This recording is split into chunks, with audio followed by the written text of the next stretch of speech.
El Centro Naval y la Comisión de Homenaje Permanente a la Gesta del Atlántico Sur, queremos darles una cordial bienvenida y agradecerles la presencia de todos ustedes a esta nueva jornada del ciclo Malvinas 40 años. En esta oportunidad vamos a presentar el homenaje de la Armada a los veteranos de guerra. Antes, queremos agradecer especialmente la presencia de los alumnos de la Escuela de Guerra Naval y de la Escuela Naval Militar. Quiero presentar a continuación al disertante de hoy, el señor almirante veterano de guerra de Malvinas, Daniel Alberto Martín. El almirante Martín nació en Quilmes, cursó el secundario en el Liceo Naval Militar Almirante Brown, ingresando posteriormente a la Escuela Naval Militar, donde se graduó con el grado de Guardia Marina en diciembre de 1975. Es submarinista, analista operativo y especializado en armas submarinas. Cumplió servicio en diferentes unidades de la Armada y durante la Guerra del Atlántico Sur fue jefe de armamento del submarino Ara Santa Fe, en que participó en la Operación Rosario, y del reabastecimiento de las Islas Georgias del Sur, lugar donde el submarino fuera hundido por la propia tripulación. Fue comandante de transporte Ara Cabo de Hornos, del submarino Ara Santa Cruz y de la Fuerza de Submarinos. Y su último destino naval en actividad se desempeñó como jefe del Estado Mayor General de la Armada. Ejerció la presidencia del Centro Naval y actualmente es docente en la Escuela de Guerra Naval, siendo además vicepresidente segundo y académico de número del Instituto Nacional Browniano, vicepresidente segundo de la Liga Naval Argentina, académico de número de la Academia del Mar y miembro adherente del Instituto Argentino de Historia Militar. Señor almirante, queremos agradecerle su presencia y lo escuchamos con mucha atención. Muchas gracias. Gracias, Miguel. Bueno, muy buenas tardes a todos. Esto funciona, esperemos que no me deje en la estacada. Primero quiero agradecerle al Centro Naval la presencia de su vicepresidente, la oportunidad que me da de poder transmitir lo que sé, lo que no sé y lo que tuve que estudiar, porque toda la Armada obviamente ha sido bastante difícil. También a quien me ha dado la posibilidad de dar esta charla, que está aquí presente, el presidente de la Comisión de Homenaje Permanente a la Gesta del Atlántico Sur. ¿Lo dije bien? Más o menos. Ahí está. Es difícil con los nombres largos, sobre todo en estos momentos que estoy nervioso por todo lo que te voy a decir. No va a ser fácil ni va a ser corto. Les aviso por ahora que se quiere levantar se va, porque va a ser largo. No voy a cumplir con la hora que me dijiste que tenía que hablar, voy a hablar un poco más de largo. Pero trataré de hacerlo lo más breve posible. Esto va a ser un popurrí, un resumen muy lerú. Bueno, el está para algunos de nosotros, no para los jóvenes cadetes de la Escuela Naval que ni lo conocen, pero un resumen muy corto y muy rápido de, no todo, pero muchas de las cosas que hizo la Armada. Como veo acá que hay muchos veteranos de guerra también, les pido que no se ofendan, por favor, porque hay cosas que no están, que me olvidé, o que por ahí está tergiversado en los documentos de bibliografía o a la gente que consulté. Como bien dijo el capitán Miguel Facre, yo soy submarinista, era un joven teniente de fragata, jefe de armamento del submarino Santa Fe. Integraba una parte de la fuerza de submarinos, pero acá tengo que hablar de la aviación naval, de la flota de mar, de la fuerza de submarinos, de la infantería de marina, los infantes no se pongan mal. Iba a hablar de la marina mercante, de hecho lo tengo preparado, pero mal de mí que hoy me enteré, o por lo menos pregunté, va a haber otra conferencia de la marina mercante. Voy a nombrar algunas cosas porque parte de esa marina mercante, y creo que el señor almirante Mosalés no me dejará mentir, fue parte de su cargo en Malvinas, ¿no es cierto? Parte del apostadero naval Malvinas. Así que van a escuchar un poco, el resto se los comento, pero muy por encima. Es muy interesante lo que hizo la Marina Mercante, pero no muy interesante, recontra muy interesante lo que hizo la Marina Mercante durante la Guerra de Malvinas. Así que, siempre que hablamos de la Marina, siempre pensamos en ¿qué es lo primero que le viene a la cabeza? El crucero General Belgrano, seguro. Atrás, los misiles Exocet y los superestandartes, seguro. Toca el alférez Sobral y obviamente el BIN 5. Pero hay mucho más. Realmente hay muchísimo más. Y yo me he enterado de cosas que, por ejemplo, jamás sabía. Espero que ahora se las pueda transmitir de alguna u otra manera. Como verán, sale grabado, ¿no? Por más que esté parado muy bien. Como verán, el índice es largo, pero no tan largo, como diría un conductor de la televisión. Eso es lo que voy a tratar de resumirles en esta hora y monedas. Como introducción les puedo decir, no voy a hablar de lo que ya nos ilustró el capitán Tesei en su última conferencia, que sobre todo en la parte de estrategia. ¿Qué pasó con Malvinas? Malvinas desde 1833, que estamos bregando por ella. Esta no fue la última invasión, la primera invasión inglesa, ni la segunda, ni la tercera. Hubo 5 invasiones, por lo menos lo que dicen los historiadores. Tal vez el capitán Merino no me deje mentir en ese sentido. 5 o 6 invasiones que tuvimos, 5 previamente. Pero de todas maneras, desde el año 1833, que la Argentina, las Provincias Unidas en su momento, la Confederación, etcétera, están bregando para que las islas vuelvan a nosotros. Obviamente eso no fue logrado, y si bien algunas conferencias, algunas charlas entre Gran Bretaña y Argentina, particularmente después de la resolución de las Naciones Unidas, estuvieron más cerca de poder arrimar y poder que Malvinas sea parte de nuestro continente, también de nuestra república directamente, estar bajo nuestra gestión, no fue así. Y entonces la Junta Militar, que era la que gobernaba en aquel momento, decidió la recuperación por medio de las armas. De todas maneras, como les dije recién, sabemos de Belgrano, sabemos de los superestandartes, sabemos del BIN 5, pero nos quedamos sin saber lo de la Fuerza de Submarinos, lo de la Marina Mercante, lo de muchos de los que actuaron en tierra y no eran infantes también. Así que pensamos en que la Marina tenía que haber, la Armada Argentina, la Marina de Guerra en aquel momento tenía que haber efectuado una batalla de buque contra buque, de escuadra contra escuadra, y eso no se logró. Y eso no se logró, no se hizo, pero hubo algo de eso. Estuvimos casi a punto de, y después pasó lo que pasó. Muy bien, ¿cuáles fueron las causas aparentes de esta guerra de Malvinas? Y no voy a entrar en todo el detalle que ya hizo Héctor hace unos días atrás, sino fundamentalmente esas causas allá en las Islas Georgias, que creo que todos, no digo que las conocen, acá hay muchos que hemos navegado y han estado en Georgias. En Georgias apareció o quiso aparecer un señor que se llamaba Davidov, que era un empresario y que dentro de sus empresas lo que quería en su momento era poder desarmar unas antiguas balleneras que había en las bahías de Stromness, sobre todo en Leyte y en Husvik. Creo que todos lo saben, pero una de las primeras factorías balleneras y una de las primeras pesqueras balleneras que hubo, si no la primera, en Georgia fue la Argentina, en 1904, si no me equivoco, puedo errarle por un año o por otro, pero por ahí andaba. Bueno, este hombre en su momento hizo todos los trámites habidos y por haber con Gran Bretaña, con Argentina, etcétera. Pidió a Gran Bretaña que si podía ser acercado en un buque para hacer retirar estos restos, y no tuvo éxito. Entonces, a fines de diciembre de 1981, con el rompehielos Almirante Irizar, fue a Grytviken y fue a Leyte y recorrió todas esas zonas para ver qué era lo que tenía en manos.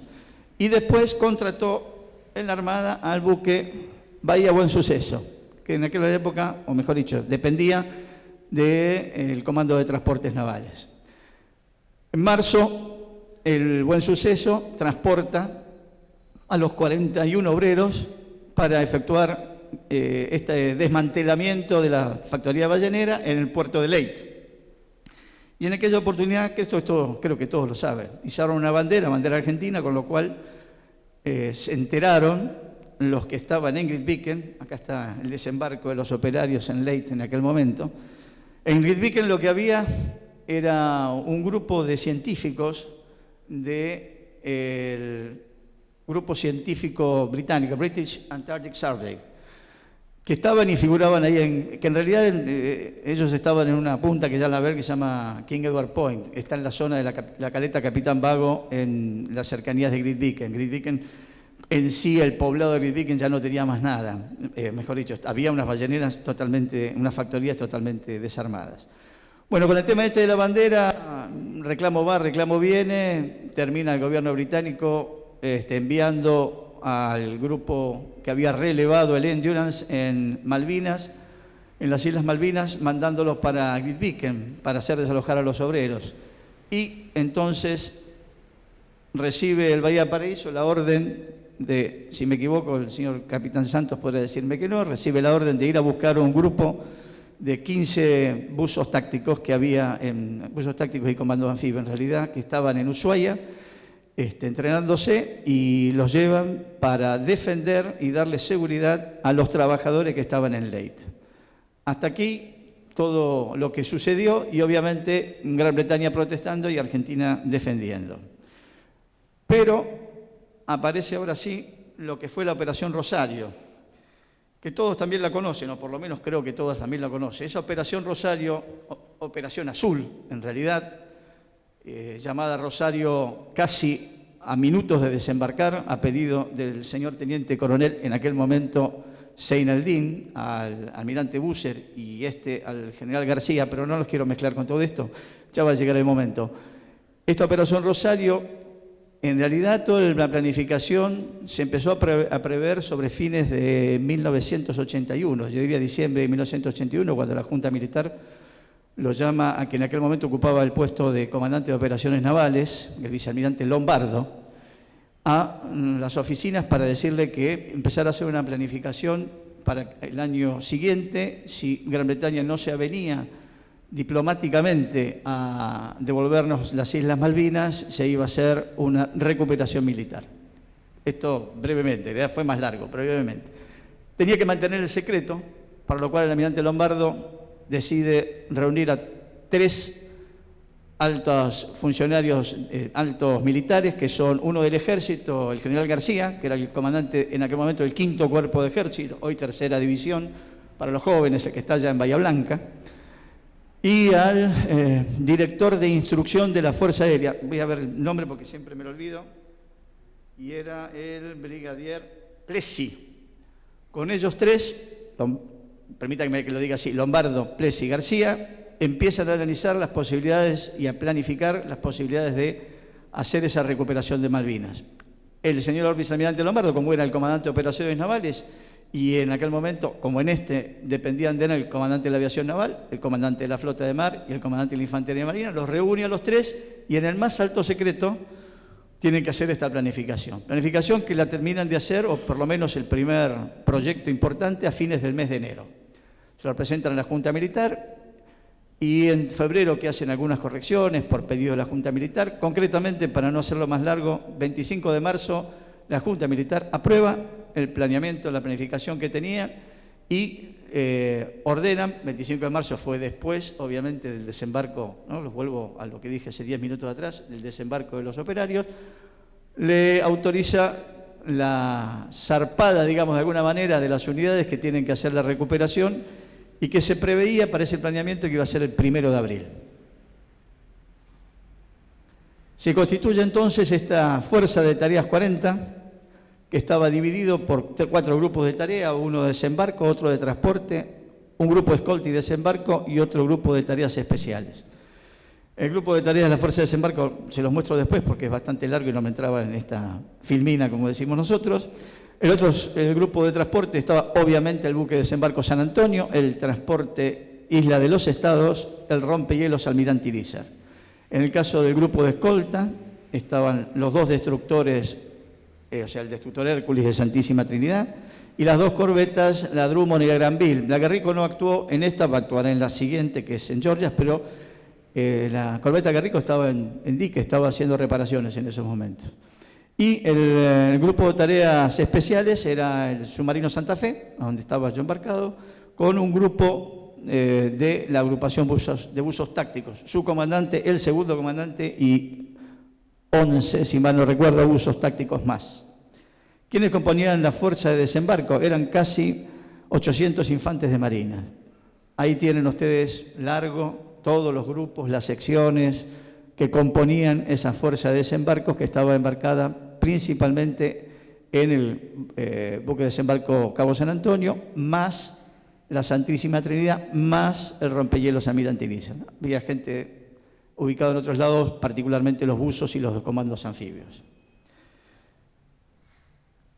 Aquí tenemos el grupo de tarea, la fuerza de desembarco, infantes de marina, buzos tácticos, etcétera, etcétera.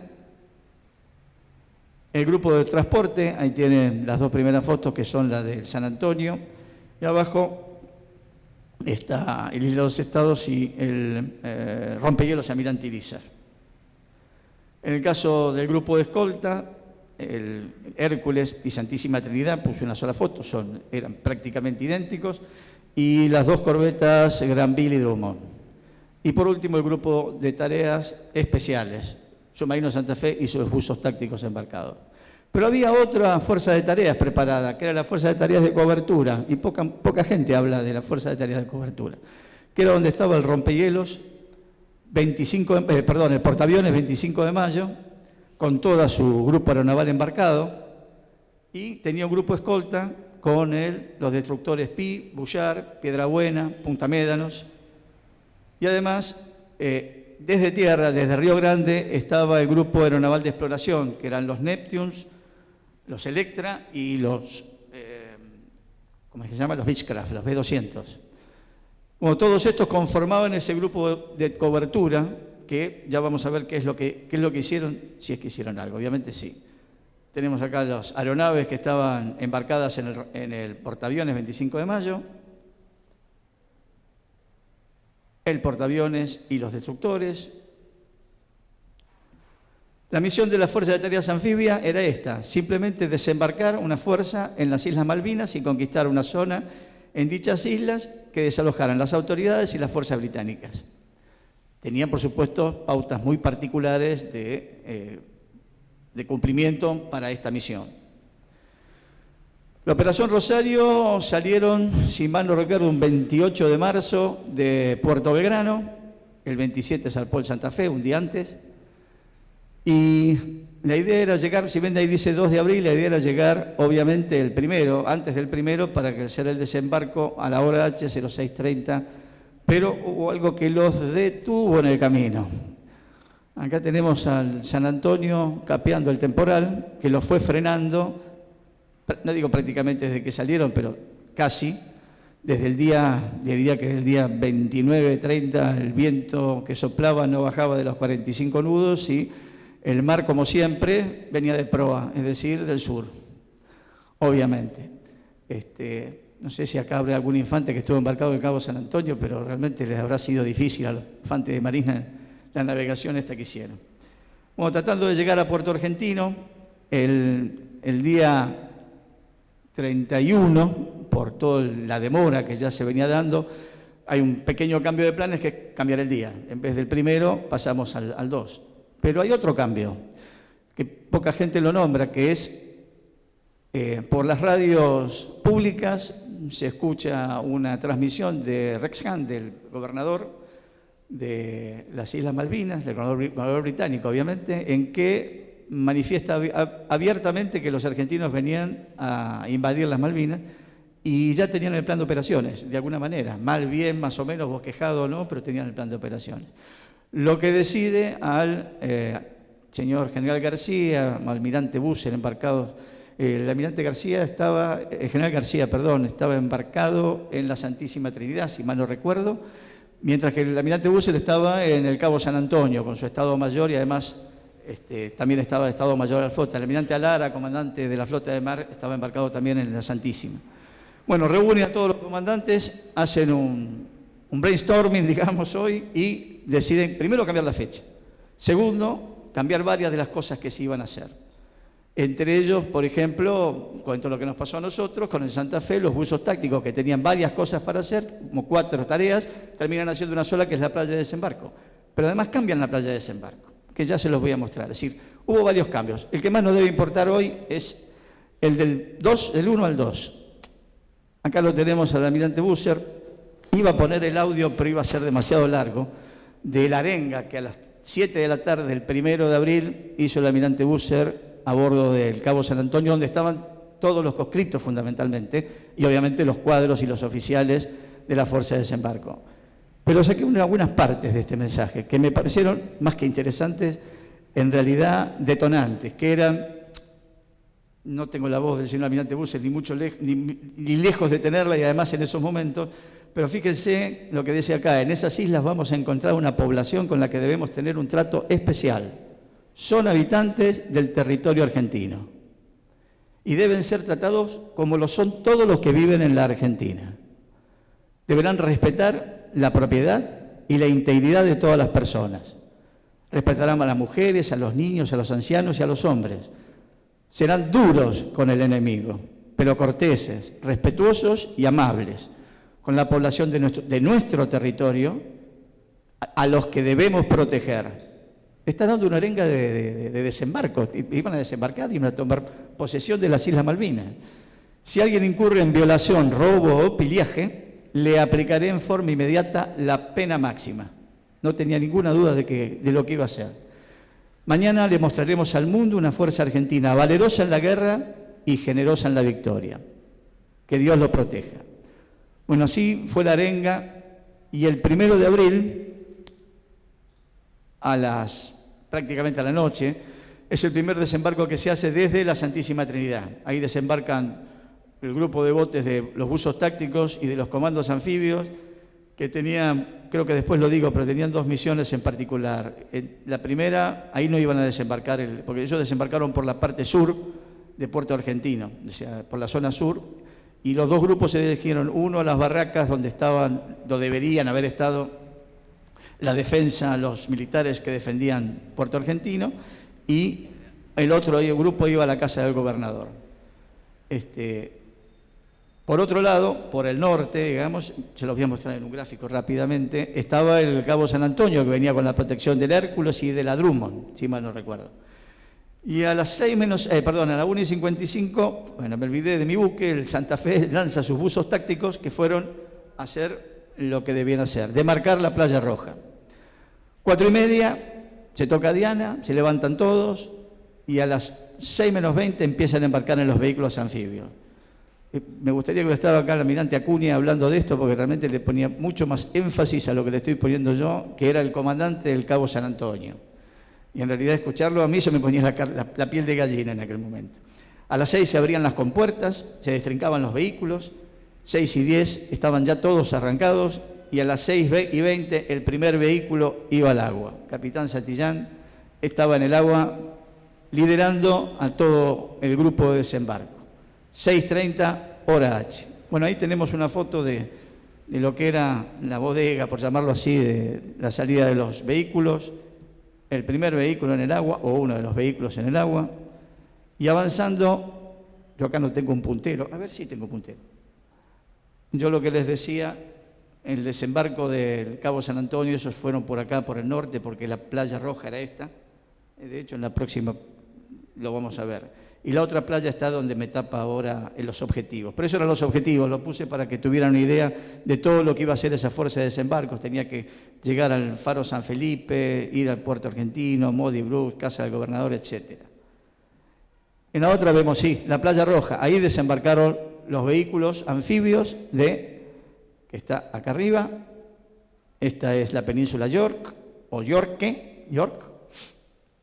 La playa al oeste de la península era la de desembarco. Se iba a desembarcar antes en esta playa.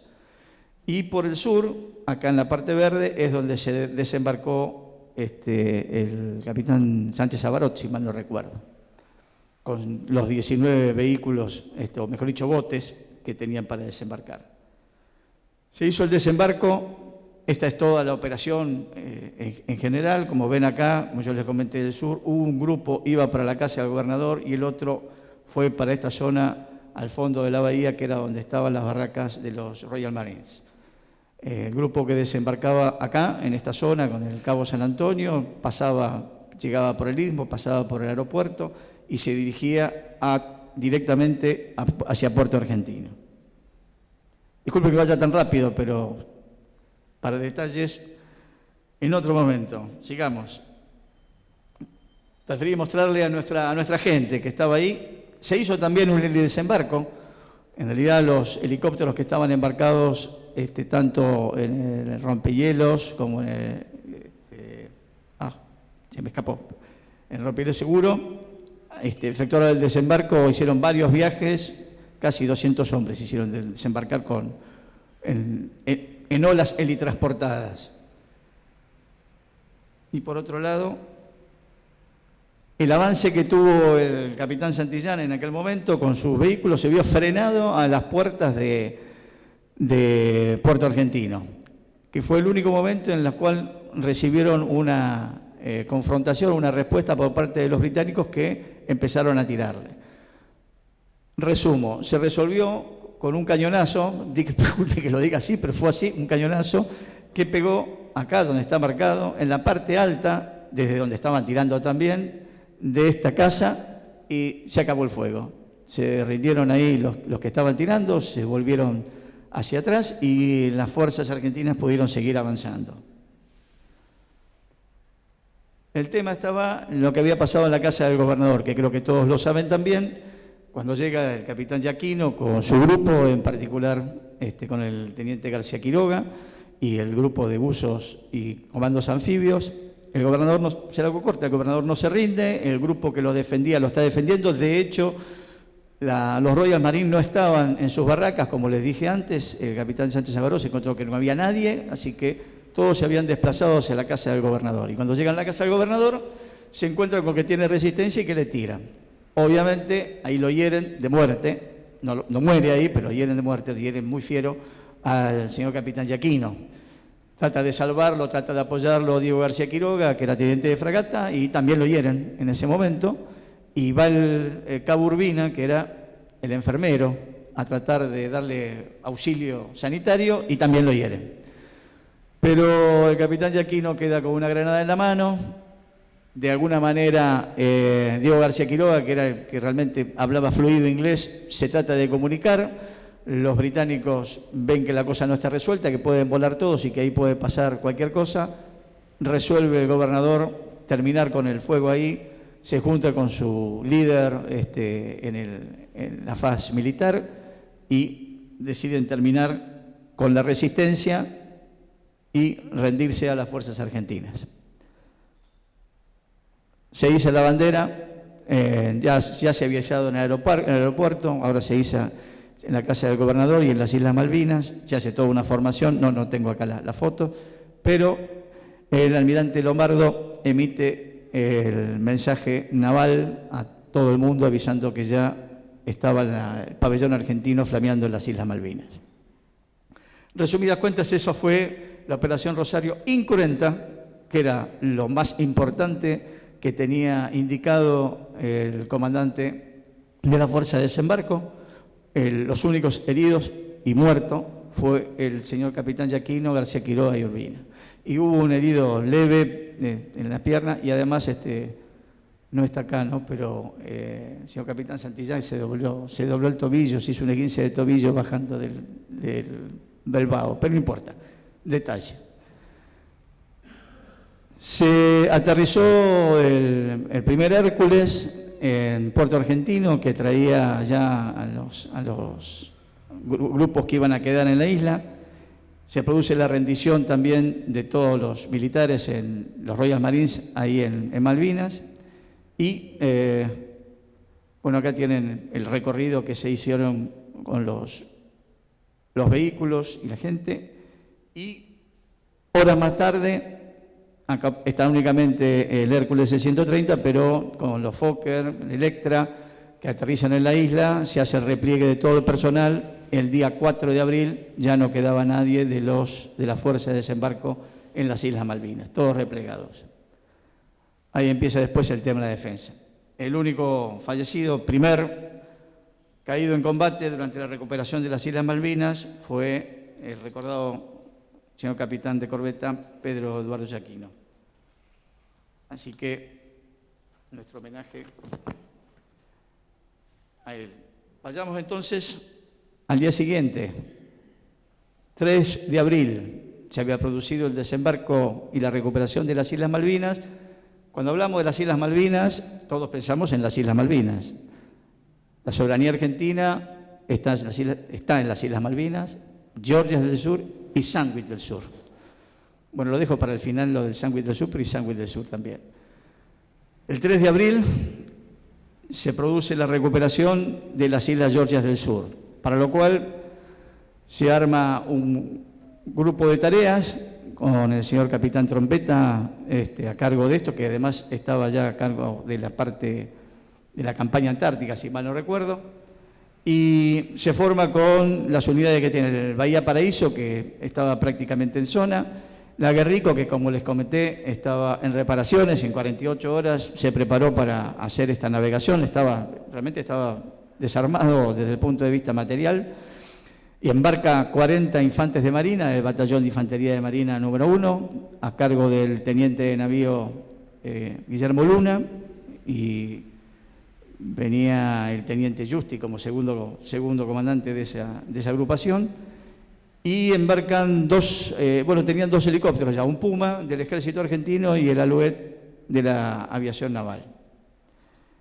Acá, como verán, al final de todos estaba el grupo de 14 hombres, del grupo Alfa, como se los llamó, que estaban ya en Leyte, que ya el Bahía Paraíso los había transportado a Leyte, Buen Suceso, perdón, los había transportado a Leyte a principios, después del desembarco de los operarios, en el mes de marzo.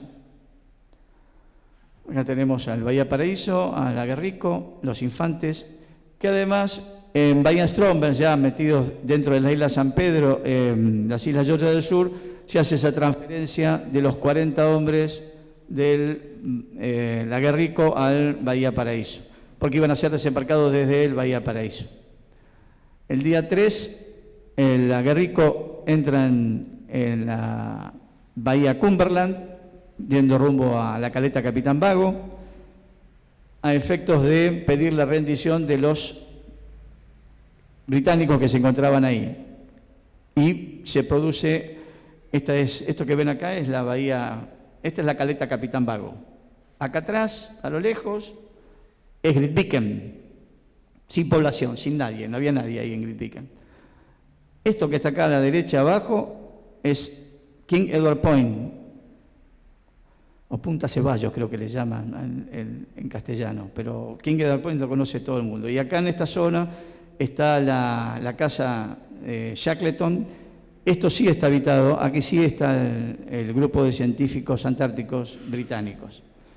Y acá es donde va a estar la resistencia de los infantes de marina, de los infantes británicos.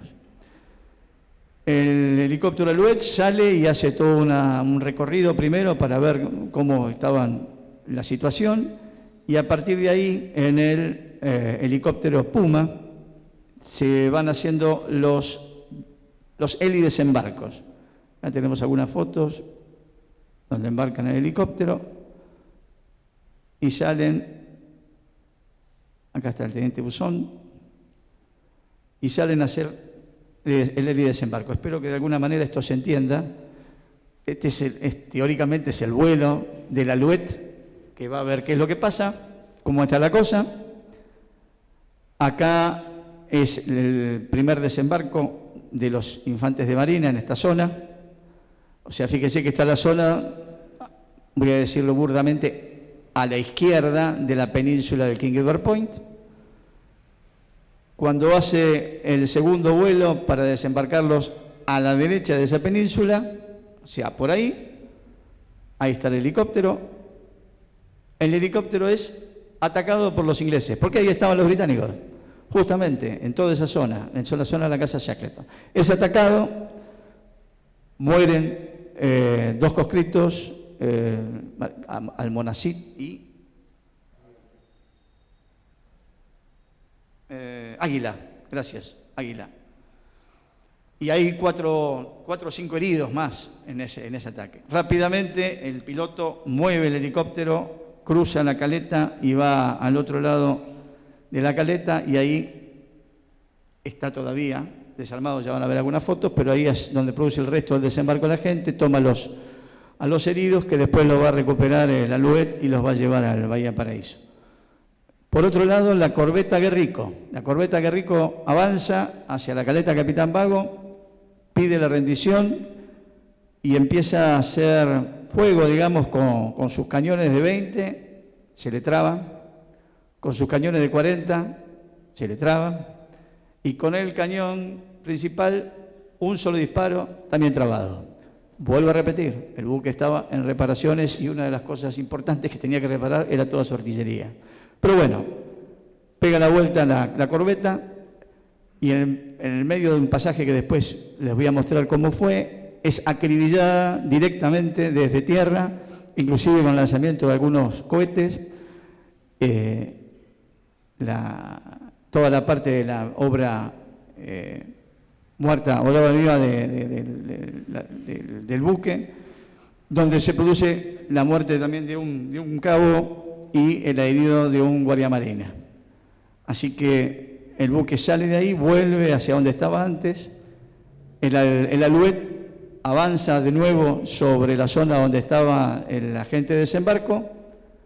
Los que desembarcaron del otro lado de la caleta empiezan la marcha haciendo todo, desde acá haciendo toda la vuelta hacia la zona de King Edward Point, y de vuelta la corbeta vuelve, una vez que destraba su armamento, vuelve hacia la zona de King Edward Point y empieza a hacer un bombardeo tiro a tiro, empezando desde arriba del monte hasta abajo, hasta la zona de Shackleton, que era de donde lo estaban disparando.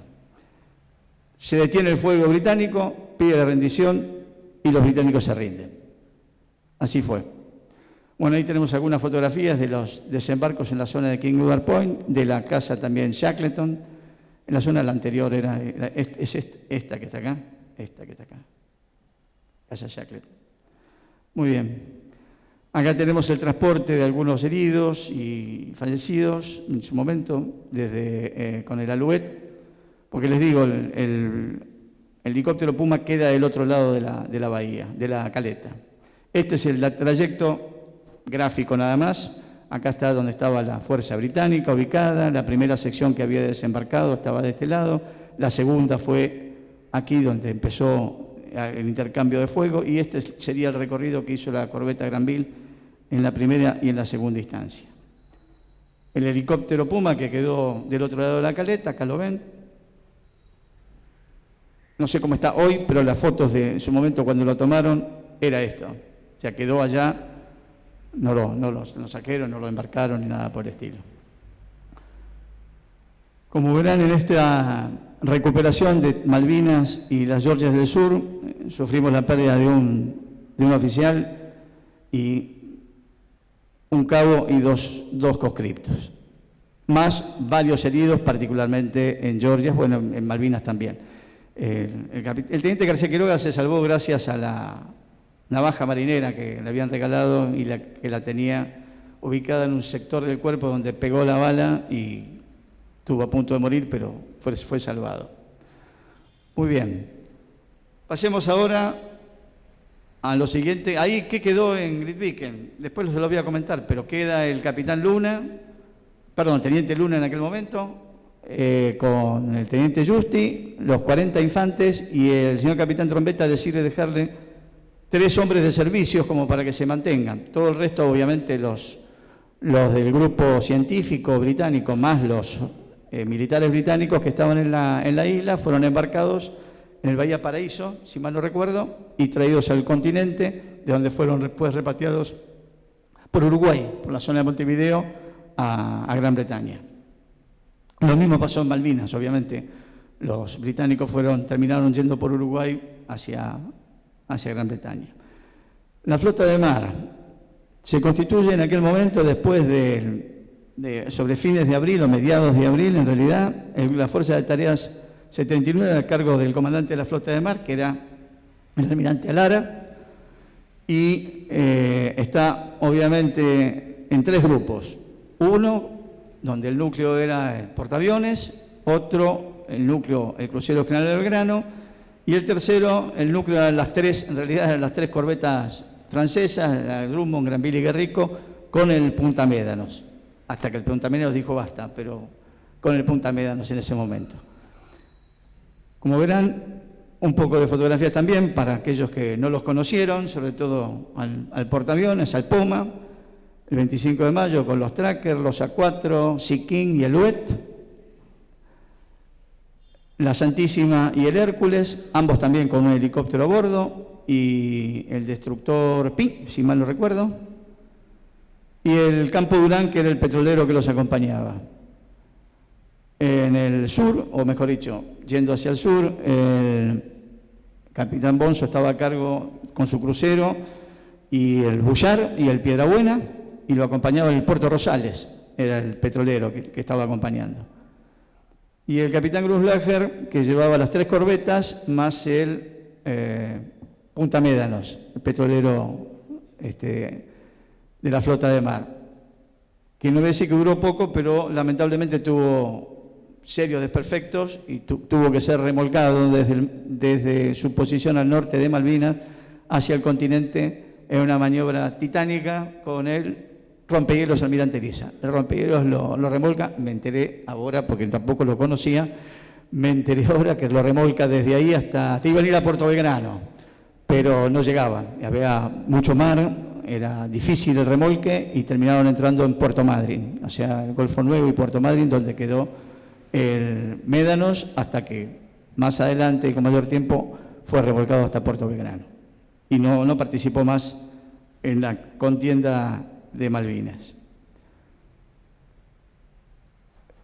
Vamos a hablar de la flota de mar, pero no de todo lo que hicieron, sino de lo que pasó esa noche del 1 de mayo, a la que se le dio llamar la noche del Banzai. Se sabían o se preveía, o en base a las exploraciones que habían realizado los aviones tracker, de que la flota británica estaba en las cercanías de Malvinas. Y por lo tanto iban a tratar de hacer un ataque sorpresivo, particularmente teniendo en cuenta la mayor autonomía y distancia de operación de los A4 sobre los Harrier y Sea Harrier, con 3 grupos de ataque, los 3 que le nombré, en realidad el portaaviones con su grupo aeronaval embarcado, las corbetas con sus misiles y por el sur el crucero General Belgrano. Esa era la idea. Acá gráficamente pueden ver, no es exacto, pero pueden ver una idea de cómo estaban el grupo de portaaviones, el grupo de las corbetas y, por otro lado, el grupo del crucero General Belgrano. A bordo del portaaviones lo que se vivía era fundamentalmente la preparación de los A4 y la idea era atacar con 6 aviones A4. Se lo pongo para que lo lean un poco. Así, no digo que voy a descansar de hablar, pero por lo menos puedo tomar un poco de agua. En base a los cálculos y probabilidades, Monte Carlo, si estuviera acá el capitán Silvester, podría darnos una charla larga sobre todo esto. No lo del hijo, sino del padre, el capitán de navío Silvester padre. Lo que se había previsto era que con estas 6 aeronaves, llevando 4 bombas cada uno, podían atacar desde una distancia prudencial. O sea, prudencial significaba alejado de las aeronaves enemigas, las aeronaves de los Harrier, atacar al grupo de portaaviones y tener un resultado favorable. O sea, la probabilidad de impacto con todo esto, y estamos hablando de las 24 bombas, era del 25%. Como ven ahí, lo que se preveía era que 4 bombas de las 24 impactarían en el portaaviones. Le harían daño, no lo hundirían, pero le harían daño, un daño que lo dejaría no operativo. Por otro lado, se sabía que de esos 6 era muy posible de que solo regresen 2 aviones. Todo muy bien hasta que, bueno, acá tenemos un poco este no era el mar que había en ese momento. Desde el punto de vista meteorológico, esto estamos hablando de la noche del el día 1 y la noche del 1 al 2 de mayo. En estos momentos, paro un poco y pienso en otra cosa. En estos momentos, en otro lado, en el Perú, por otro lado de nuestro canciller, Haig, y el presidente de Perú, Belaúnde Terry, se estaba manejando una última propuesta de paz entre Gran Bretaña y Argentina. Acuérdense que el general Haig estaba a cargo de esta relación, digamos, entre los dos países, y ya había venido acá a la Argentina, había estado en Inglaterra. Esta vez el presidente Belaúnde Terry había presentado un plan, que no lo vamos a tratar acá, pero un plan de paz, que realmente Argentina lo había aprobado, y él lo llevaba a Gran Bretaña con muy buena idea, o sea, él tenía intención de aprobarlo, por lo menos era lo que decía, en ese mismo día, el 1 de mayo y 2 de mayo. Me salteo, spoileo, como dicen los chicos, el 2 de mayo, a las 4 de la tarde, hunden el crucero General Belgrano, ¿no? Vamos al 1 de mayo. El 1 de mayo, si mal no recuerdo, el capitán Davini en un tracker hace la primera exploración por la tarde y se encuentra con un grupo, con 2 grandes y 6 medianos. Si mal no recuerdo el número, si no, piensen en los 2 portaaviones y parte de sus escoltas, aunque evidentemente el balance de fuerza era bastante diferente. Y se empiezan a preparar todo para llevar esas bombas a bordo de los A4 para atacar al portaaviones. Ergo, el viento era favorable, la meteorología era favorable, hasta que pasa lo que suele pasar, se acabó el viento. Pero primero, antes de decirles se acabó el viento, este era más o menos el balance de fuerzas que hubo en definitiva, tampoco era en ese mismo momento, por parte del Reino Unido y por parte de la Argentina. Sí, salió. La cantidad de portaaviones, destructores, fragatas, los dejo leer un poquito, pero se los puedo mostrar también en un gráfico que viene después. Pensé que esta la había anulado, pero no, sigue estando. Pensé que iba a mostrarles esto. Tenía 30 unidades la Gran Bretaña, 13 la Argentina en esos momentos. Y estamos hablando más que de unidades navales. Y por aquí puede ver el balance de fuerzas aeronavales, los Sea Harrier, los Harrier, los helicópteros, etcétera, que tenía en posibilidad de uso una fuerza y la otra. Volvamos entonces a la noche del Banzai. Se detecta a la madrugada un avión. En realidad no le daba la autonomía a los Harrier para llegar, pero por lo que leí o por lo que se comenta, evidentemente al tracker que estaba vigilando, haciendo localización, lo descubre un Harrier, a pesar de que viene volando muy bajo, el Harrier descubre para qué zona va y se recibe la alarma en uno de los buques argentinos del avión Harrier. Así que se da la orden de bajarlo, si mal no recuerdo, a la Santísima Trinidad, pero el Harrier vuelve para la flota y que sea fuera del alcance de las armas. Pero ¿qué pasó? Se perdió la sorpresa. Los británicos sabían dónde estaba la flota argentina. Los argentinos sabían o creían saber dónde estaba la flota británica.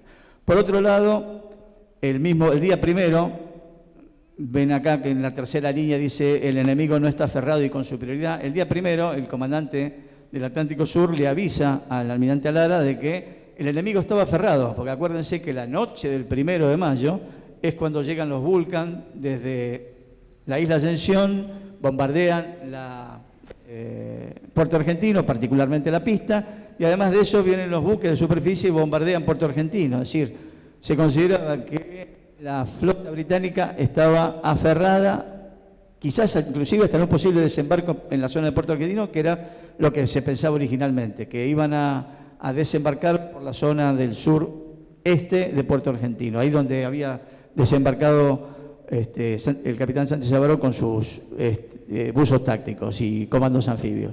Muy bien, determinado momento dejan de bombardear, o sea, deja de haber bombardeo naval, y es esto, por eso aparece este mensaje del comandante del Atlántico Sur, es decir, el enemigo no está más aferrado, y una de las vitales necesidades que tenía el grupo de tarea 79 era que el enemigo estuviera aferrado para poder hacer este ataque.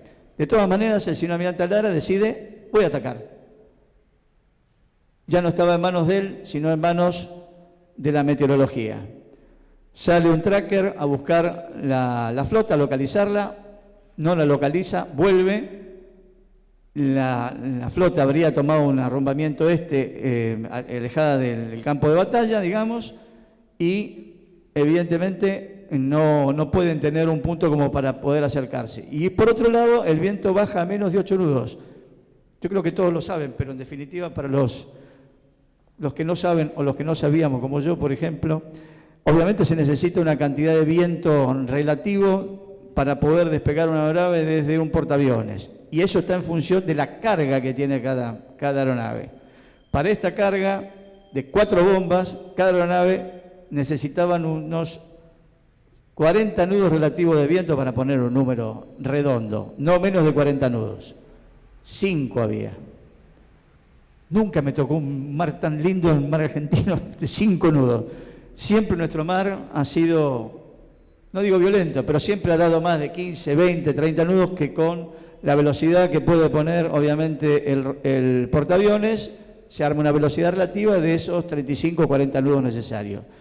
¿Podrían haber salido los aviones? Sí, podrían haber salido tal vez con una bomba, cargando una bomba, cosa que no era de ninguna manera. Si la probabilidad con 4 bombas, 6 aviones, era del 25%, se imaginan cuál era con una. No volvía ningún avión y con suerte una bomba podría llegar a pegarle al portaaviones. Por lo tanto, lo que decide el almirante Lara en ese momento es, a las 2 menos cuarto, terminar con la operación. No se va a realizar el ataque. Vuelve a meter la parte diplomática en el medio. Esa misma noche del 1 de mayo, el presidente Belaúnde de Terry, en una conversación telefónica que tiene con el presidente argentino y con el canciller, les pide, o sea, el primer pedido que había de Gran Bretaña y de Haig y de todo, era terminar las actuaciones bélicas, digamos, dejar todo en stand-by y no atacarse mutuamente. Entonces, habían pedido que la Argentina no es que se retiren, sino no empezar la beligerancia. Esa información también le debe haber llegado, por supuesto, al almirante Lara, y teniendo en cuenta, por un lado, que no tenía viento y por otro lado, que se había ordenado el hecho de no entrar en combate, decide replegar e irse para el continente. Esa es la situación, como fue. Ni mal ni bien, no vamos a poner a analizarla, sino para eso se necesitaría mucho más detalle. Muy bien. Hasta aquí la flota de mar. Y de la flota de mar, esto fue el día 2, a las 2 de la mañana se paró, a las 4 de la mañana la flota de mar estaba volviendo a Puerto Belgrano.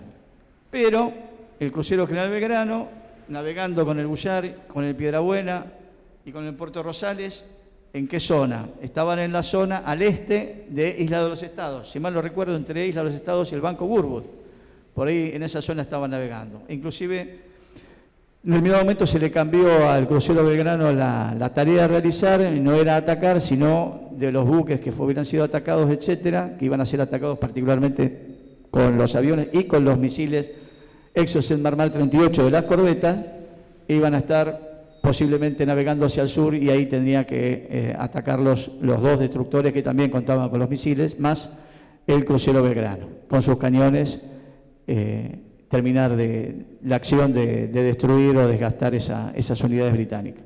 Pero el crucero Belgrano, si estaba con el capitán Bonzo y los 2 buques, el Bullar y el Piedrabuena, navegando en el sur argentino, se les ordena, finalizada la maniobra del ataque que se iba a realizar, y se dirigen con rumbo al oeste. Habían estado ya en Ushuaia, había estado cargando combustible el crucero Belgrano, y se dirigen hacia el oeste, otra vez hacia la zona de Ushuaia. En ese momento, para esa fecha, para esa hora, 1 de mayo, 2 de mayo, el crucero Belgrano ya había sido detectado por el submarino Conqueror. Submarino que había sido enviado al sur junto con otros submarinos como el Splendid, y en particular para detener al submarino Santa Fe, que se dirigía a las Islas Georgias, porque sabía el grupo, sabía el comandante Woodward que el submarino Santa Fe estaba navegando hacia la zona de Georgias, y ahí habían mandado al Conqueror también. El cuando el Santa Fe, en el día 25 de abril, es atacado y hundido por parte de los británicos, bueno, lo hunde la propia dotación, pero atacado por parte de los británicos, se le da una nueva orden que es buscar al crucero General Belgrano. Y ya el día primero, si mal no recuerdo, 31, ya lo habían detectado, particularmente por sonido, y después lo sigue en toda su derrota. El submarino Conqueror, que aquí lo vemos, no estaba decidido a atacarlo, sino que hace la pregunta correspondiente, pide la autorización al almirante Burger, el almirante Burger le da la autorización, pero esa comunicación es interceptada por Gran Bretaña y en realidad analizan y estudian la situación, y es Margaret Thatcher, la primer ministro, la que decide el hundimiento del crucero General Belgrano. Es la que da la orden de hundir porque lo consideraba una amenaza. Así que el día 2 de mayo, casi a las 4 de la tarde, el crucero General Belgrano recibe dos impactos de 3 torpedos marca 8 lanzados. Para los que no están familiarizados con los torpedos, el submarino Conqueror llevaba 2 tipos de torpedos. Unos torpedos filoguiados, que son los marca 24 Tigerfish, que pueden ser controlados por la computadora de a bordo y son llevados a determinada distancia, velocidad, profundidad, etc. Esos no son los torpedos que se lanzaron al crucero General Belgrano. Los que se lanzaron son los torpedos marca 8 de probada capacidad y probada actuación en la Segunda Guerra Mundial. 3 torpedos, de los cuales 2, no voy a decir de cómo se lanzan, pero 2 torpedos pegaron en el crucero Belgrano. El primero pega en la parte de popa, en realidad a la altura de lo que era la fuente de sodas, el lugar donde se reunían normalmente en la... en la cantina del crucero, que era la zona de popa, cercano donde estaba el hangar, y allá lo miro a Mario, cercano donde estaba el hangar, y pega de abajo hacia arriba, prácticamente volando 4 cubiertas, toda la parte de máquinas y toda la parte donde dormían la gente de los maquinistas, electricistas, etc. La mayoría de los cuadros estaban ahí. Y el otro torpedo pega en proa. Ya vamos a ver una foto en la cual se ve la proa limpia y le vuela la proa completamente adelante de las torres 1 y 2 que tenía el crucero General Belgrano. El crucero, ahí lo ven, a las 25 minutos después ya tenía unos buenos 30 grados de escora. Empieza el comandante, obviamente la gente sale, se toca el rol de siniestro, la gente sale a cubierta, muy ordenadamente, las luces se apagaron, por supuesto, iban sin luces, llegan a la cubierta. Algunos de los que llegan a cubierta vuelven a bajar a buscar a sus compañeros. Algunos vuelven a cubierta, otros no volvieron a cubierta y quedan encerrados adentro del crucero. La gente se ordena, ahí sí, el abandono del barco lo ordena el comandante como corresponde, y se tiran las balsas al agua, y ahí ven ustedes las balsas en las cuales van bajando la gente, se van ayudando a algunos que caen al agua, pero van subiendo lo máximo posible. Balsas había para todo el mundo, o sea, eso no había inconveniente, pero el mar no estaba bueno y la situación no era para nada buena. Además, en 30 minutos ya lo ven, cómo se va escorando el buque. Hay 35 minutos, ahí ven bien la proa, no sé si la ven bien, esta es la proa. ¿Que no está? La proa es volada. Me olvidé decir qué pasó con el tercer torpedo, y acá lo veo a mi compañero, si no digo que pegó en el bullar, se va a enojar conmigo, pero si no pegó en el bullar en forma directa, pudo haber explotado y la onda expansiva del mismo torpedo golpeó el bullar, porque sintieron el golpe en el bullar. Así que es muy factible que haya pegado y que no haya explotado en particular el torpedo. Es totalmente factible.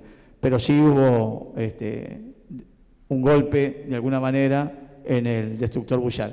Y ambos destructores salieron como estaba planificado y como estaba ordenado por parte de la orden de operaciones, a resguardo, y después volvieron a buscar a los sobrevivientes. Después tenemos ahí, no sé si llegan a leer, que hay, se las marco acá, yo pensé que había un circuito, ¿acá? ¿Se ve? No, no se ve. Para los que no ven, ya tendría que haber puesto un circuito. Ahí está la proa.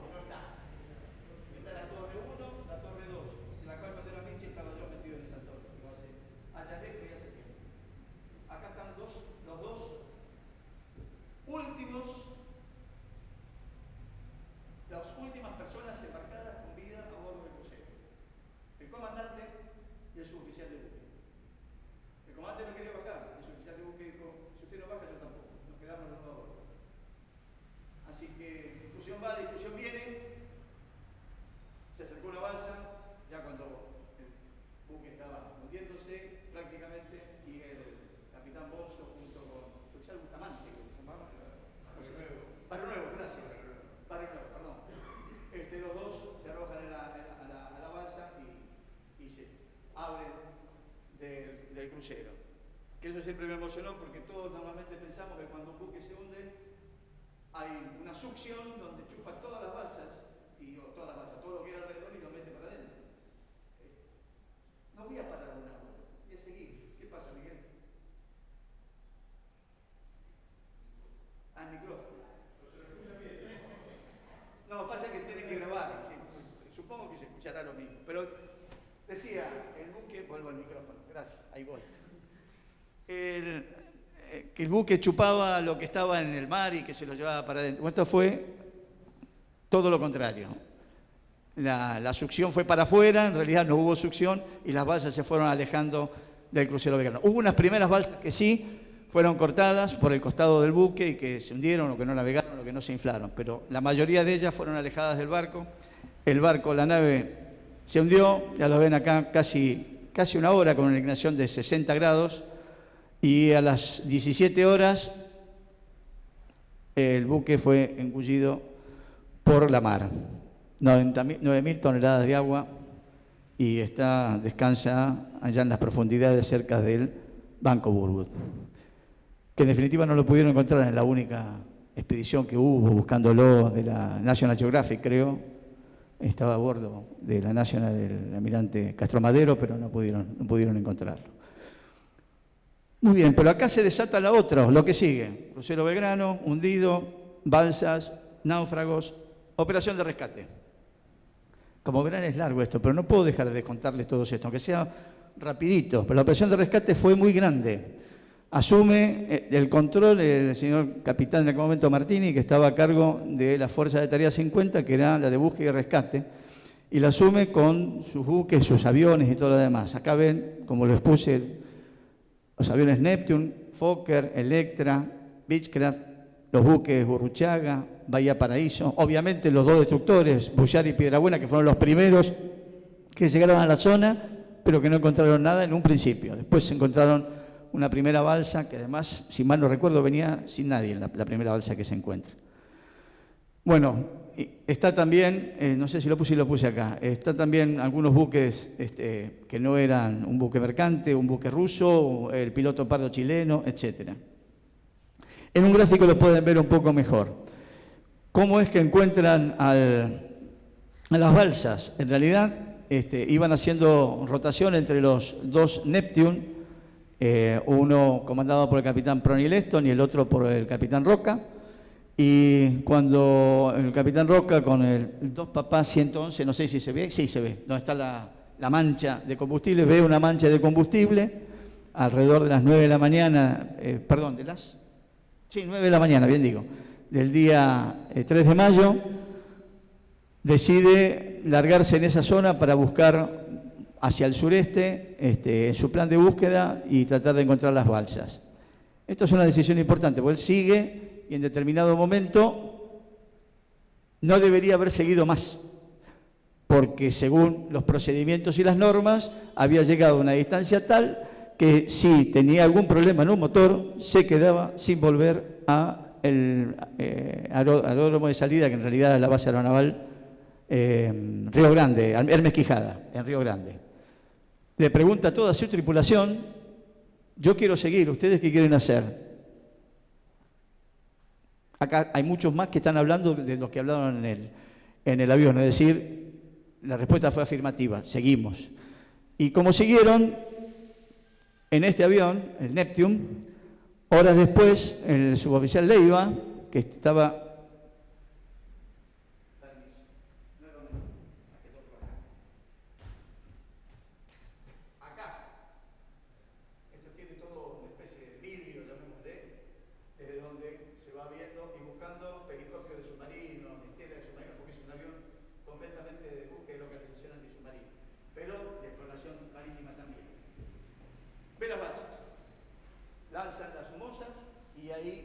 sobre las balsas y ahí empiezan los buques que venían atrás, los empiezan a guiar para el lugar donde estaban las balsas. A la 1 de la tarde, del 3 de mayo, se ve la primera balsa.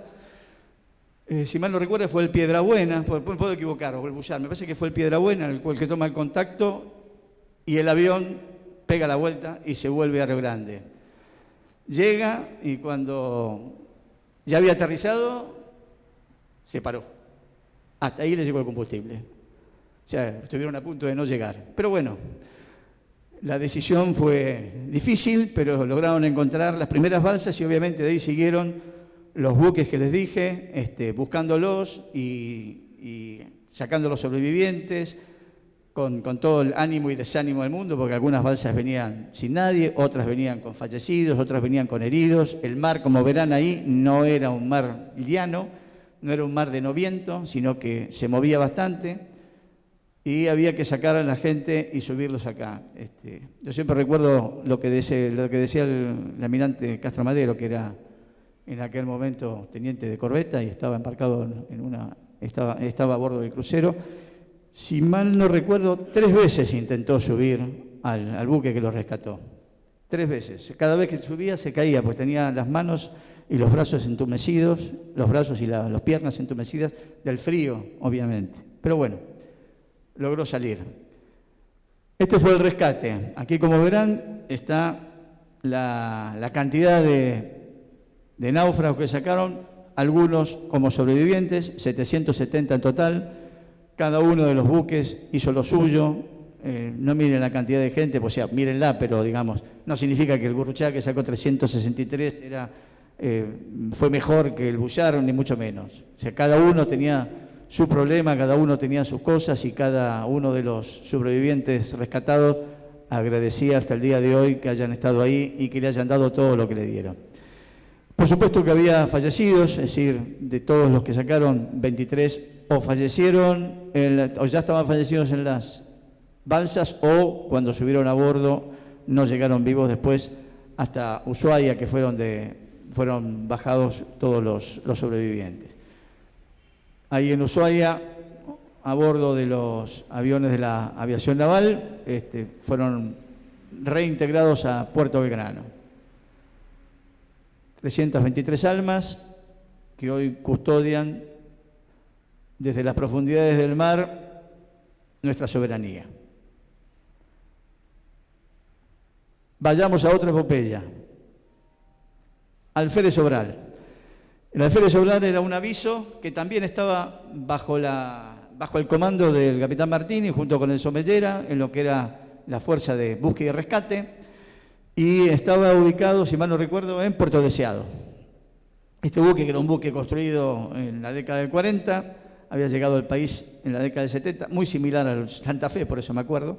Bueno, pero recibió la orden, había habido un derribo de un Canberra al noreste de la isla Malvinas. Había sido atacado por un Harrier. Canberra iba a bombardear a los buques que estaban haciendo el bombardeo, valga la redundancia, de Puerto Argentino el 1 de mayo. Y a esa noche lo derriba un Harrier, los pilotos logran eyectarse y se decide mandar al aviso Sobral a su rescate. El aviso llega a la estación a las 22:50 y de ahí, donde está la estrellita, es donde se habría derribado el avión Canberra. Ese que dice PAL UK, para los que no conocen, PAL es Portaaviones UK, United Kingdom. Esa es la hora donde había un portaaviones, 6 escoltas y 2 avisos ahí controlándolo. El aviso se dirige a la zona del derribo del Canberra, a empezar la búsqueda. No encuentran a nadie, entonces empieza todo su plan de búsqueda. Y empieza, ahí dice combate, pero primero es sobrepasado por un helicóptero Sea King que lo sobrevuela 3 veces y venía del portaaviones Hermes, si mal no recuerdo. A ver, no importa de dónde venía, pero venía del portaaviones Hermes completamente. Y después de él, ahí tenemos una silueta del Sea King. Después de él aparece un helicópteros Sea-Lynx, que son enviados por los destructores que estaban con el portaaviones, que también pasa por encima del aviso, pero ya el comandante del aviso decide cubrir puestos de combate porque pensaba de que lo iban a atacar. No tenía ninguna pintura en su buque, como decir que era un buque de rescate, ni mucho menos. Estaba pintado como todo buque naval, gris, de combate de aquella época. Pasan por encima el Sea-Lynx, no hace ningún ataque, pero habiendo cubierto puesto de combate, el comandante ordena abrir fuego sobre el helicóptero. Se abre fuego sobre el helicóptero, el Sea-Lynx hace maniobras evasivas y se va a una distancia fuera del alcance de las armas del aviso. Las armas eran cañón de 40 y uno de 20, no tenía otra cosa. Y en ese momento invierte el vuelo y lanza 2 cohetes, 2 misiles. Alfa Sierra 12, AS-12, que se los lanza sobre el aviso. El primer misil pega en la lancha del costado, vuelan las esquirlas para todas partes, hieren a varias personas, entre ellos una herida al segundo comandante, al teniente Bazán en aquel momento, y el segundo pasa por encima y termina en el agua, no produce absolutamente nada. Obviamente el comandante ve que, bueno, me adelanté, pero el comandante ve que la situación empeora, pasa un segundo Sea-Lynx, que se ubica también lejos de las armas del aviso y le lanza 2 cohetes también, los cuales sí pegan en el puente. Previo a esto, el comandante había ordenado desalojar el puente. Quedaba el comandante, el oficial de guardia y el timonel. Nadie más. Pegan en el puente, ahí ven cómo quedó el puente, y en la radio, son los 2 lugares más afectados, obviamente quedándose sin gobierno, sin timón, sin nada. Acá vemos desde el costado de babor cómo se ve el puente de comando. Y si mal no recuerdo, acá está de abajo hacia arriba, la radio estaba abajo del puente, cómo se ve. La radio también estaba destruida, no puse fotos, pero no quedó nada. El buque queda en esa posición, después del combate, los helicópteros se retiran y tienen que decidir qué es lo que van a hacer, o iban para Malvinas, o iban para el continente. No tenían timón, no tenían posicionamiento, entonces deciden armar un timón y operar con el timón 2, o sea, desde popa, y empiezan a navegar directamente hacia el continente. Esto fue el día 3 a la madrugada, recién empezada la madrugada, y el aviso se dirige directamente hacia el continente de alguna manera, apuntando hacia alguna parte. Sale, por supuesto, la búsqueda del buque, salen las aeronaves, salen los buques, y en realidad no lo encuentran hasta bastantes días después. Déjeme pensar. El 5 de mayo. Recién el 5 de mayo lo detectan al aviso Sobral, cerca de la... Ahí está, faltaba esa fecha. Cerca de la costa, en un vuelo se acerca un helicóptero de la Fuerza Aérea, al cual baja un suboficial y el herido más grave lo suben para para que pueda ser sanado. Y además hay un vuelo también de un tracker que lo estaba buscando y en realidad había tenido otros inconvenientes que después los voy a explicar, y no llega a verlos, pero se contacta con un buque de la prefectura que dice que ya lo habían encontrado. Viene un avión de la Fuerza Aérea un avión de la Fuerza Aérea que los redirige hacia Deseado y al encuentro con con el Cabo San Antonio. Acá lo vemos navegando en ese momento al aviso Sobral. Sí, está bien. Navegando al aviso Sobral con destino a Puerto Deseado, con la gente en formación porque se cruzaban con el buque Ara Cabo San Antonio. Fallecidos, 6, varios heridos, 6 de la dotación, comandante y el oficial de guardia. Esos fueron los fallecidos. Bueno, el aviso Sobral después el arsenal de Puerto Belgrano, le hizo todas las reparaciones, modificó el puente, etcétera, y siguió navegando, bueno, hasta nuestros días, ahora está en Mar del Plata. El puente, para aquel que esté interesado, puede ir verlo en el Museo Naval de la Nación, allá en el Tigre, está en la parte abierta del museo. Largo, vamos a la Infantería de Marina. Acá me voy a detener a leer un poco porque no es mi métier mucho y hay cosas que me sobrepasan. La Infantería de Marina tuvo 2 lugares y 2 accionarios, tuvo más lugares, pero 2 principales y 2 accionarios. 2 principales son las Islas Malvinas y las Islas Georgia del Sur. Y 2 momentos, la actitud ofensiva y la actitud defensiva. Vamos a Operación Rosario, Operación Georgia, día 2 y 3 de abril, y por otro lado después es la defensa, bueno, es la recuperación de la Georgia, no lo voy a volver a contar porque ya lo vimos, y después la defensa de ambos territorios. En las Georgias quedaron la sección del teniente Luna con el teniente Justi y los 40 más 2 o 3 de servicio. Y en Malvinas fueron varios, particularmente el Batallón 5, Batallón de Artillería Antiaéreo, la Artillería de Campaña, los ingenieros anfibios, en fin, ahí lo ven ustedes, hubo un gran envío de todas estas unidades, hasta inclusive el servicio de apoyo de combate, que eran los que daban la logística a todos los que figuran ahí. ¿Pueden leerlo todos allá al fondo? ¿Santos, sí? Excelente. Tomás. Muy bien. Ahora vamos a ver dónde fueron ubicados, particularmente en las Islas Malvinas. Estuvieron en la agrupación de Infantería de Marina Malvinas, que de él bien dependía, y estaban en cercanías de Puerto Argentino. Y por otro lado, en el aeródromo Calderón, que estaba ubicado en la bahía, en la isla Borbón, en la bahía Elefante. Ahí fue una compañía del Batallón 3. Después vamos a ver bien. Si vemos acá cómo es la relación de comando, la Infantería de Marina dependía del Ejército Argentino para la defensa. Estaba dependiendo del Ejército Argentino, ubicado con diferentes agrupaciones. A ver, déjenme leer acá un poco.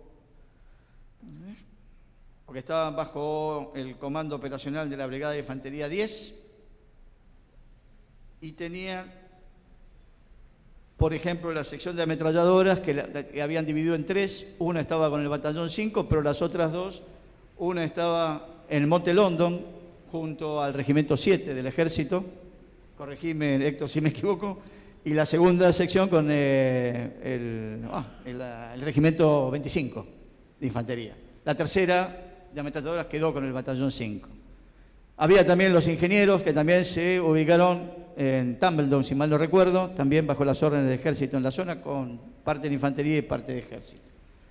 Pero estaban ubicados en la defensa puntual de la zona rodeando el Puerto Argentino, y en particular el Batallón 5 se había ubicado en la sección sur de Puerto Argentino, porque se preveía, primera previsión, de que por ahí, si no venían por el oeste, obviamente el desembarco podía llegar a ser por el sur de la zona donde estaba Puerto Argentino. Y después, en la otra parte más importante, aunque estaban en otros lugares, era la defensa de Tierra del Fuego. Primero porque estaba la base aeronaval Hermes Quijada, Río Grande, donde ya van a ver, se los voy a mostrar también rápido, la cantidad de escuadrillas que estuvieron ahí en Río Grande. Y por otro lado, porque estaban los chilenos. No se olviden que en el año 78 habíamos tenido casi un encuentro poco amistoso con nuestros queridos hermanos allende la cordillera. ¿Correcto? O sea que en eso también se pensaba. Parte de la Infantería de Marina estaba ubicada en la zona de Tierra del Fuego. Ahí, como ven, en las flechas esas azules y rojas, la previsión que había, en primera instancia, era que los ingleses y los británicos iban a avanzar por el sur, y por ahí se iba a ubicar la defensa del Batallón 5. Otra de las agrupaciones que fue, la cuento ahora porque si no después me olvido, son los perros de guerra. Como verán, hay de todo. La Marina tenía de todo y sigue teniendo, gracias a Dios, la agrupación de perros de guerra dependiente del Batallón de Vigilancia y Seguridad de la Base Naval de Puerto Belgrano, en la cual fueron 18 perros de guerra. Su misión más trascendental, digamos, la más importante, era todo el patrullaje y la seguridad de la zona de Puerto Argentino, pero hubo perros que estuvieron combatiendo. Hubo 5 perros, de los cuales, si mal no recuerdo, 3 se quedaron fuera de combate y otros 2 volvieron con el batallón 5. También hubo perros en el ejército argentino, hubo 2, si mal no recuerdo, y 1 en la Fuerza Aérea, que no eran de ningún batallón, sino que se los había llevado directamente, estaban con el batallón y se los llevaron a Malvinas. Estos estaban, que ya es no solamente una tradición, sino su trabajo, un conscripto con su perro, o sea, su guía y el perro, y hicieron un excelente trabajo en todo lo que se les había ordenado. Si mal no recuerdo, hay un monumento a los perros de guerra de la Infantería de Marina en Río Grande.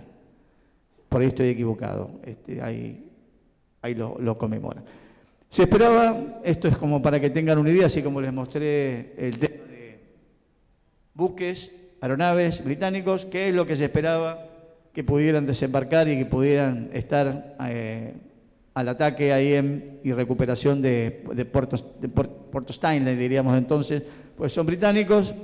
Había unos 7.000 hombres más o menos de los Royal Marines, había una brigada de infantería con 3.000 hombres y además estaban los que realmente hicieron bastante estragos, eran los del Special Air Service y el Special Boat Service, entre ellos algunos de ellos que estuvieron tratando de atacar en la zona de Río Grande y otros que destruyeron a todos los aviones que teníamos en la isla Borbón. Comentario que después los vamos a hacer. El 1 de mayo, bueno, el 15 de mayo fue el ataque al aeródromo, esto lo voy a contar más adelante, si mal no recuerdo. Sí, lo voy a contar más adelante. Y acá estaba ubicado el Batallón 5 de Infantería, rodeado por los regimientos de infantería mecanizada del Ejército Argentino. Y ahora sí tengo que agarrar el machete, discúlpenme. No les voy a contar cómo estaba el batallón dividido, pero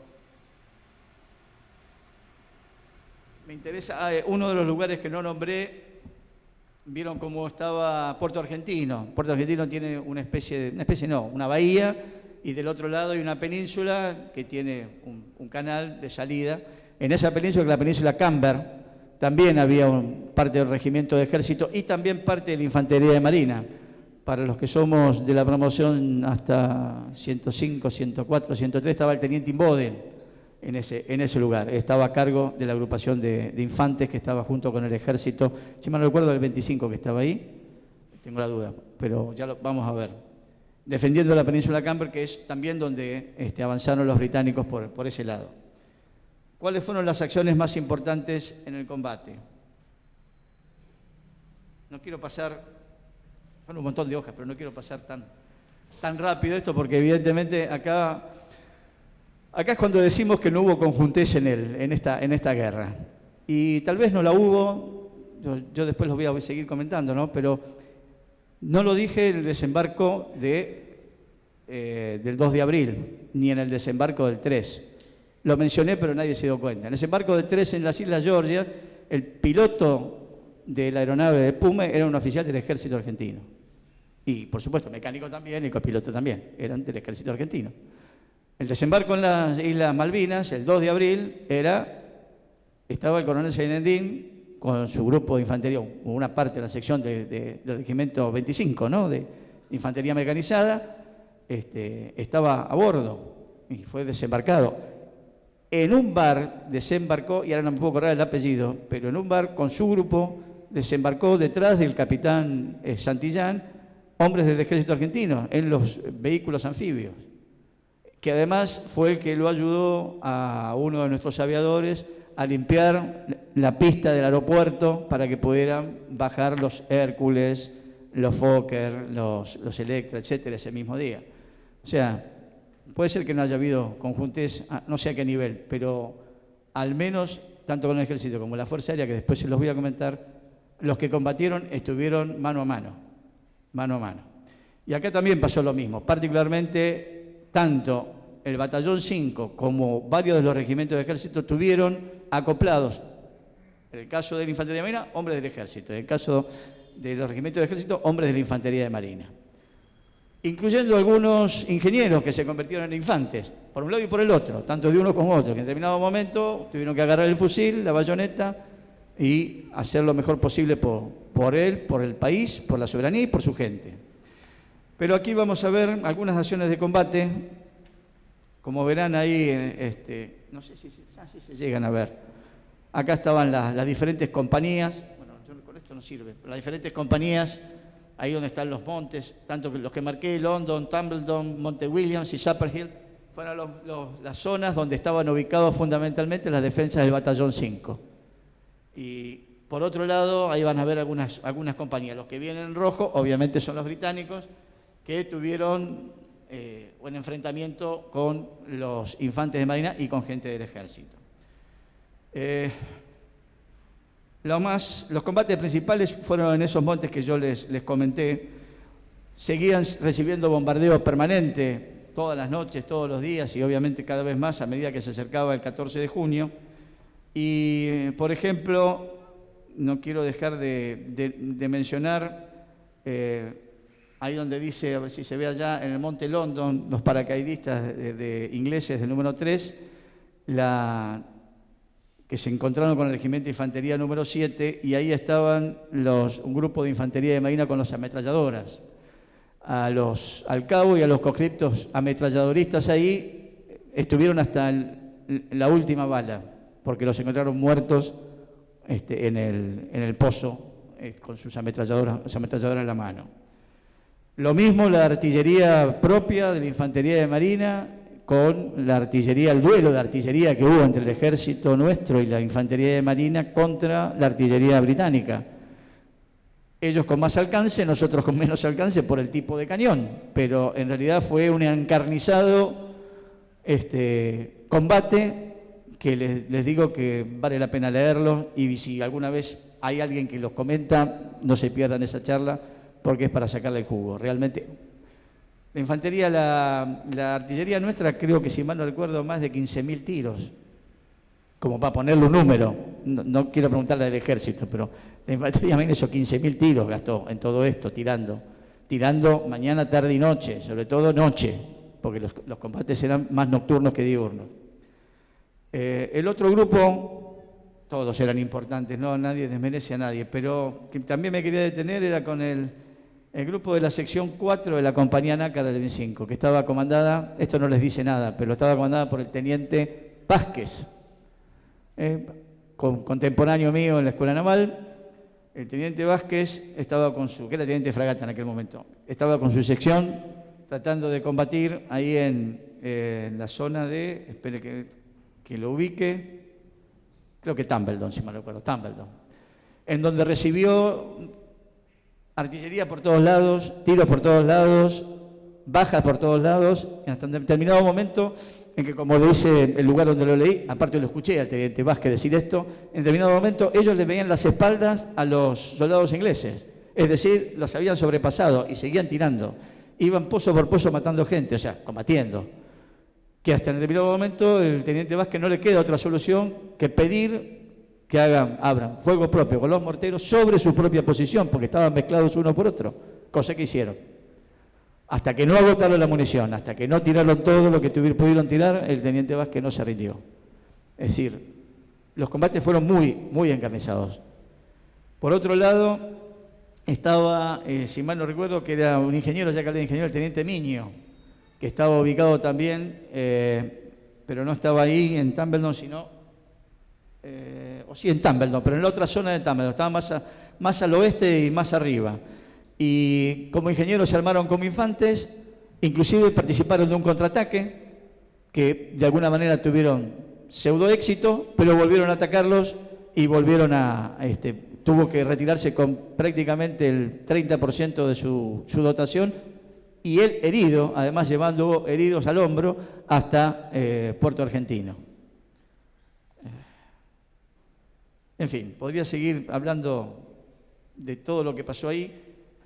Solo quería comentar de que en determinado momento el capitán Robasio, que era el comandante del Batallón 5, decide, creo que lo noté por algún lado, decide y pide autorización para efectuar un contraataque, sobre todo por la zona sur, porque en particular donde dicen los galeses se habían atacado ahí a lo que es la sección Nácar, la sección Oscar, abajo, como una parte de diversión, sabían que iban a entrar por los escoceses por el centro, por donde están, dice Tumbledon y William, y acá los frenaron porque no esperaban que hubiera nadie en ese lugar.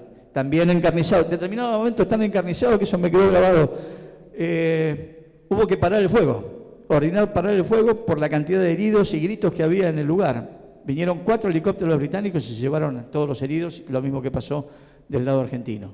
Y ahí se retomó el combate y se retomó el ataque. Es decir, todo lo que fue en esa zona fue en todas las zonas, en realidad, pero hablo de la infantería de Marina y en esa zona fue bastante duro. Donde vino un momento que decía yo que el capitán Robacio pidió efectuar un contraataque con un grupo de gente por esa zona suroeste, estaba listo a contraatacar a minutos u horas en que se decidía la rendición en Puerto Argentino. Así que le ordenaron replegarse. Se replegaron sobre Sapper Hill y de ahí quedó él con un grupo, con el teniente Binotti y con un grupo de infantes que fueron los últimos a replegarse. Fue el segundo comandante en el cual entraron en Puerto Argentino desfilando con su armamento sin ningún inconveniente hasta la zona del aeropuerto, que era el lugar donde tenían que esperar. Y en ese momento en Sapper Hill aparecen helicópteros británicos y como no estaban claros los que estaban en la zona de defensa con ametralladoras de que todo esto había terminado, empezaron un combate entre los helicópteros y las ametralladoristas. 2 helicópteros fueron bajados por estos ametralladoristas y algunos de ellos, de los argentinos, fueron muertos. Se replegó, creo que era el guardiamarina Koch, se replegó con su gente, se fueron con el capitán Robacio y no sé si estaba el teniente Guillán también en el lugar, o guardiamarina Guillán en aquel momento, y se fueron para Puerto Argentino. Si alguna vez alguno de los infantes de Marina les da alguna charla de esto, no se la pierdan, como las que dieron en la parte de ejército también, pues estos combates del 12, 13 y 14, como es el día de la máxima resistencia, realmente son para escucharlos, y son para escucharlos de la boca de ellos, no de la mía, que realmente estoy hablando, no voy a decir por boca de ganso porque suena feo, pero por lo que leí o por lo que escuché, punto. El otro lugar donde se combatió era en la península Camber. La península Camber, me voy a parar de vuelta.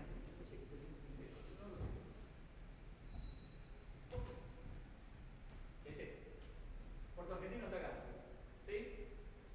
Esta es la bahía, Stanley Harbor, esta es la zona de la península Camber, acá está el canal de entrada y acá está la otra península, acá fue donde se hizo el desembarco argentino. Bueno, en esta península estaba ubicado, además del grupo de artillería de Brigada, estaba el teniente Imboden con su gente, acá me siento para que se grabe, el teniente Imboden con su gente, y recibieron varios ataques, particularmente con botes, venían primero del norte y algunos que ya estaban se habían metido en la bahía. Los de la bahía tuvieron mala suerte, porque ahí creo que algunos de los que estuvo en el rompehielos o que conoce un poco más el rompehielos que yo, el rompehielos ya era buque hospital en ese momento, estaba fondeado ahí en la zona de la bahía. Prendió todas sus luces, tanto luces externas como diodos, diodines, etcétera, que era lo que tenía que ver para que vieran que era un buque hospital y no lo atacaran.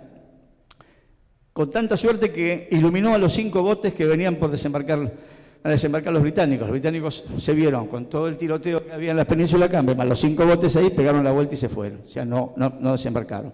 Y los que estaban en la península Camber también se fueron, hasta que volvieron con refuerzos. Ya cuando vuelven con refuerzos, y estamos hablando ya del 14 a la madrugada, prácticamente al mediodía más que madrugada, les ordenan retirada y es uno de los buques de la Apostadero Naval Malvinas, si mal no recuerdo fue el Forest, que lo fue a buscar, hizo 2 viajes para traerse a toda la gente desde la península hacia Puerto Argentino.